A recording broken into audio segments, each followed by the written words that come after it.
Madam Tapos na yung 5 minutes mo. May opening ka pa kasi.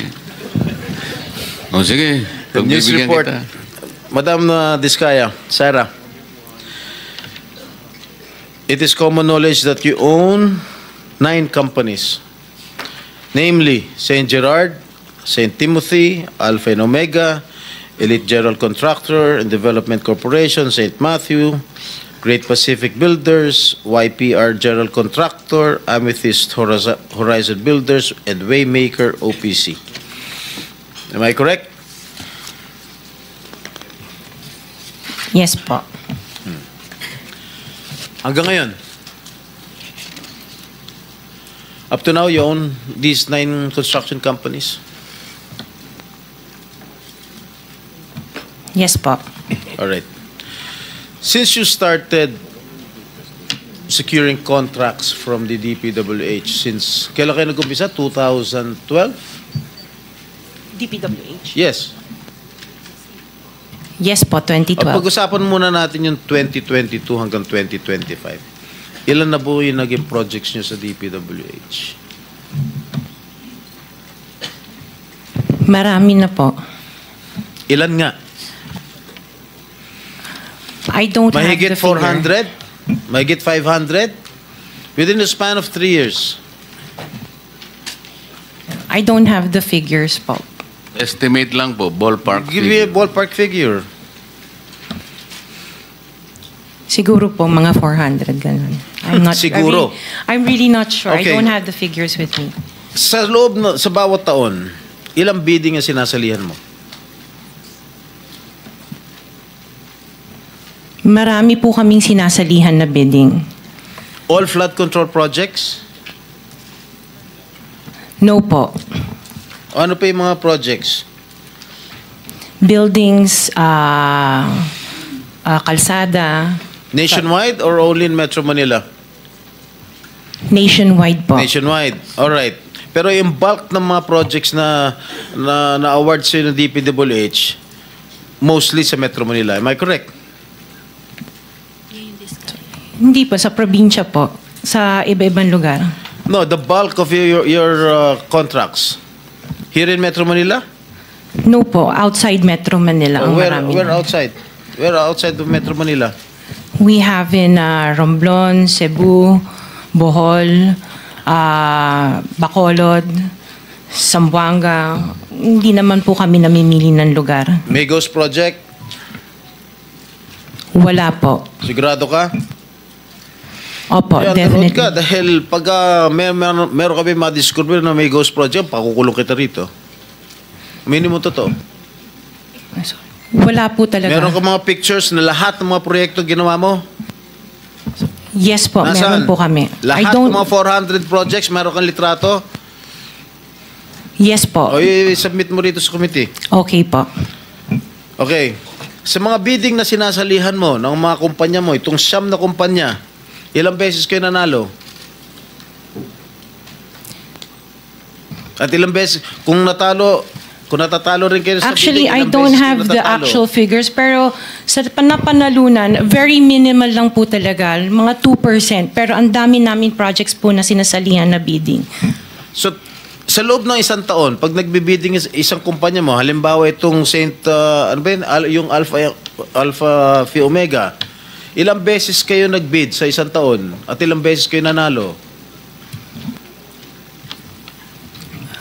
Madami po kaming sinasali. I really don't have the figures right now, You know, but I if can... you come here, you have to come here prepared.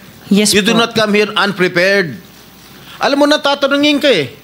Ikaw sikat na contractor, papa-interview ka. Oh. You have to come here prepared. Your Honor, I am prepared for the flood control projects that you are mentioning. I have the statistics of how many I bidded and how many I lost and how many I won. Okay, you mentioned it to us right now.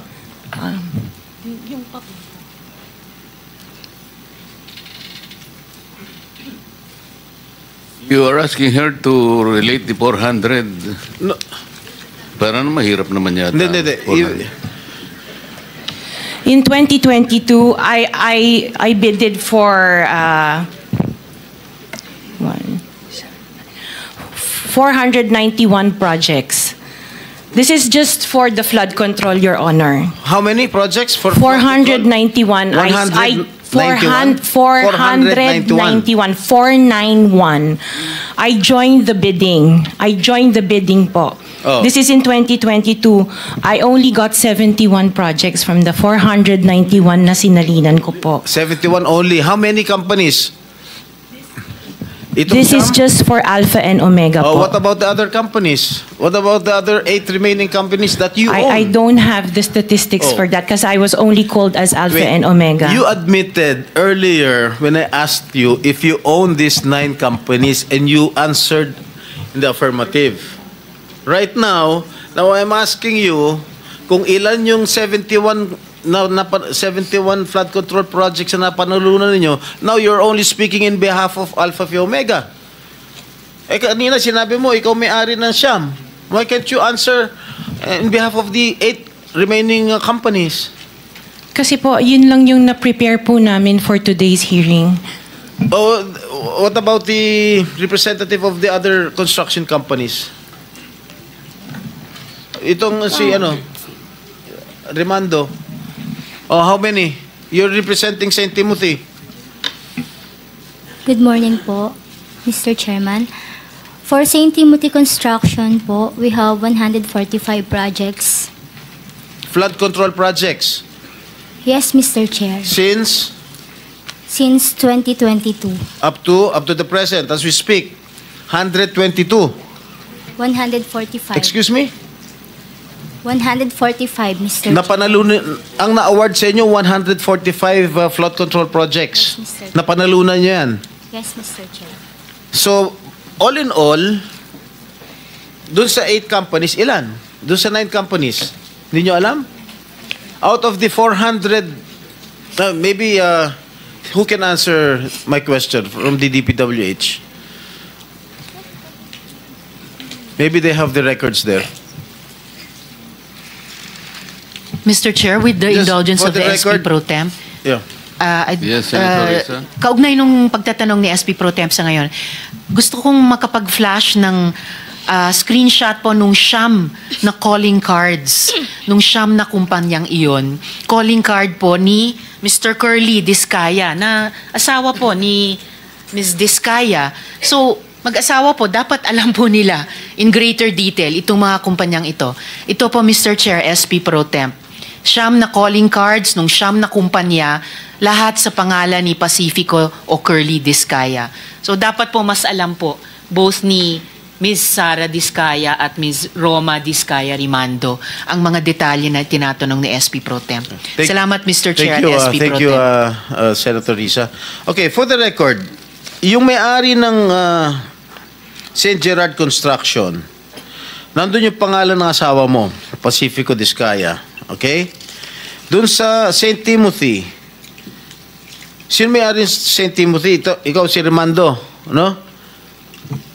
Kamag-anak mo si Discaya, correct? Sabi mo, pamangkin mo. Tama? And who is this Maritoni Miligrito, the owner of Elite General Contractor? Who is this? Answer. Pinsan ko po, Mr. Chair. From the left pocket to the right pocket. St. Matthew. Nandito yung asawa mo, Pacifico Discaya. Great Pacific. Oh, ikaw, nandyan ang pangalan mo, oh. Si Sara Rowena Discaya. Kaya hindi mo mapapagkaila, eh. YPR General Contractor. Nandito rin ang pangalan mo. Miss Sara, alam mo, huwag ka magsisinungaling, ha? Amethyst Horizon. Sino si Amethyst Horizon? Sino si John Brian Eugenio? Who is he? Sagutin mo, Miss Rimando. I didn't know, Mr. Chair. Madam Sara. He's one of our employees. Oh, dami. Waymaker. Sino si Gerald William Discaya? He's my eldest son. Okay. Alpha Phi Omega, yan, asawa mo. So, you confirm, lahat ng siyam na yan, ikaw ang may-ari. Tama? Part owner po. Part owner. Okay. Kaya nyo ba talaga pagsabay-sabayin yung mga construction, mga proyekto ninyo? Paano nyo nagagawa ito? Yes po, we have sufficient employees naman that can carry out and execute the project. Okay, ilan ba yung mga empleyado ninyo? In the office po, mga 200 plus. Sabay-sabay kayong naawardan ng kontrata ng DPWH. Alam mo, nakakapagtaka dahil kayo lagi nakakuha ng DPWH contracts, ha? Sino ba talaga sa DPWH ang nagbibigay sa inyo listahan ng mga projects for bidding? Turo mo na. Wala po akong knowledge po. Talaga? Ba't Yes, nakakapagtaka dahil yung siyam na construction companies nyo, yun ang laging favored, kumbaga, sa bidding. Kasi ang balita ko, isa kayo sa mga una nakakita at nakakapili ng mga projects. Bago pa mabuo ang National Expenditure Program, yung tinatawag natin na NEP. Parang menu lang sa restaurant na nakaka-order kayo kagad. Sino ang point person nyo sa DPWH na nagbibigay sa inyo ng informasyon na ito, para sa inyo, ito para sa kanya? Sino? Sir, wala po akong nakakausap po. Wala kang kilala sa DPWH? Wala po. Hindi kami maniniwala niyan, wala kayong kilala sa DPWH. Meron ako yung mga engineer, yung mga district engineers siya. Yun mga pala. Sino yung mga district engineer na nakilala mo? Pero hindi po sila nagbibigay ng project po sa akin. At tinatanong ko, wala naman ako sinasabi sa'yo kung nagbibigay sila ng project, sino ang kakilala mo sa DPWH? Sila, mga DE po. DE ng... Sabi mo, sino? Teka sandali. DE ng Laguna, Sino DE nga? ng... Banggitin mo yung pangalan. I can't remember their names kasi I don't transact on Okay, behalf of the DE ng companies. Laguna. Sino pa? DE ng Bulacan, DE ng... Is he here? Nandito ba? Yung DE ng Laguna, DE ng Bulacan, nandito ba? DE ng Bulacan nandito. Okay, paano nyo nalalaman ang mga projects for the bidding? Sino ang nagbibigay ng listahan sa'yo? We don't have a list. Naka 6 minutes ka na, erap.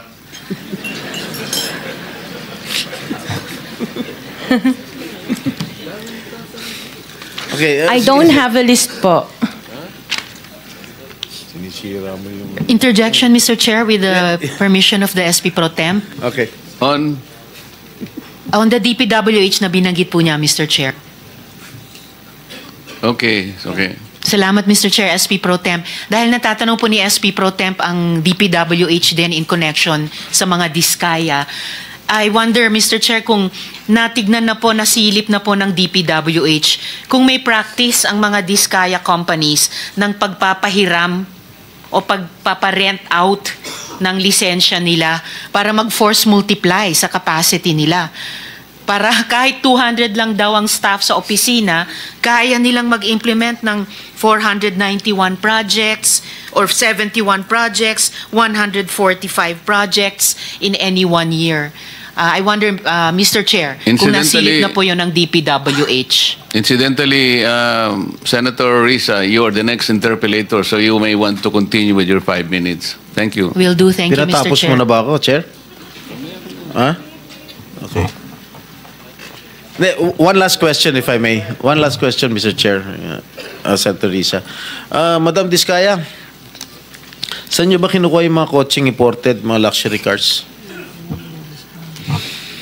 Ang balita ko, dun sa interview mo, binili mo yung isang Rolls Royce dahil nagandahan ka sa payong. Tama ba? Sir, yes po. Samantalang, ilan yung luxury cars mo? Nasa 28 po. 28 lang. Ano Yes. ito mga ito? Rolls Royce, Ferrari? I don't have a Oh, Ferrari. ano yung mga luxury cars? Lamborghini? No, no rin. Cadillac. Saan binili? Sagutin mo na. Saan mo binili? Sa dealer po. Sino dealer? Dito, local? Local dealer o sa abroad? Freebell Enterprises tsaka yung isa Auto Art. Dito, sa Pilipinas? Yes po. Hindi ka nag-import? No po. Dito, may dealer ng mga Yes po. Rolls-Royce. May dealer ng Rolls-Royce meron dito. po. Ano pa yung mga ibang luxury cars mo? Yung anong tawag dito, yung Cadillac and the GMC. Cadillac Escalade, ganon? Yes po. Oh. The GMC. Yun lang. Sinong dealer? I mentioned earlier Freebell Enterprises and Auto Sa Art. lahat ng kotse mo, yun ang mga dealers mo? Dalawa lang sila Dalawa po. yung dealers mo? Yes po. What other luxury cars do you own? Yung iba dito na, the Maybach. Dito ko Maybach, na binili. Mercedes. Yes po. And then, yung iba, dito na rin yung Range Rover. Bentley. The Bentley dito na rin po. O, paano kayo nagka-interest sa kotse? Saan nyo gagamitin yung 28 kotse na luxury cars? Araw-araw gusto mo Collection. palit ng kotse? No, I have 4 kids that use it all the time for them to Oh, be 4 taken to kids school. lang. O, bigyan mo tig-isa, pero 20, ilan yun? 20 ka mo? 28? 28. Opo. My God. And you bought that from the taxpayers' money? No po. Hindi po. Wag na tayo That maglokan will be- dito. Let's allow our people to decide on that anyway. Just linawin na yung pangalan. Senator Risa, sorry nagkamali ako. Chairman, Si- just the 2 names of the dealers. Dealer ako ng kotse, kaya ako alam yan eh. Sino yung dalawa? Pinagkukunan mo ng luxury cars? Freebell Enterprises Ha? and Freebell Enterprises Freebell. and yung isa Auto Art. Auto Art. Yes po. Okay. Thank you. Sen Risa, sorry kasi nalagpasan ko si Senator Bato pala. Okay. So, ayun na nga po at ginisa sa Senado nitong mga senador si Miss Sara Diskaya. Diyan natin nalaman na 28 ang kanyang luxury cars, meron pang mga service cars at marami pa pong mga ari-arian talaga. Pero ang main focus dun sa kanyang mga sasakyan kasi yun ang nag-trending yung nung pumutok ang patungkol po dito sa mga DPWH Ghost Project at Flood Control Anomaly ay nag-trending yung interview ni Julius Babaw at ni Corina Sanchez dito kay Sara Diskaya. Ala pong problema doon. Ako, okay yun. Maganda yun kumbaga natatanong, nauusisa, naimbestigahan at kumbaga handa ang ating Blue Ribbon Committee na malaman kung ano ang mga pinagmulan nitong mga sasakyan na ito dahil nga po hindi naman talaga pangkaraniwan yung mga sasakyan. At yung iba nagkakalaga ng 25 million, 40 million, 5 million. 'Di ba? Walang problema doon sa ginawa na 'yon ng Senado.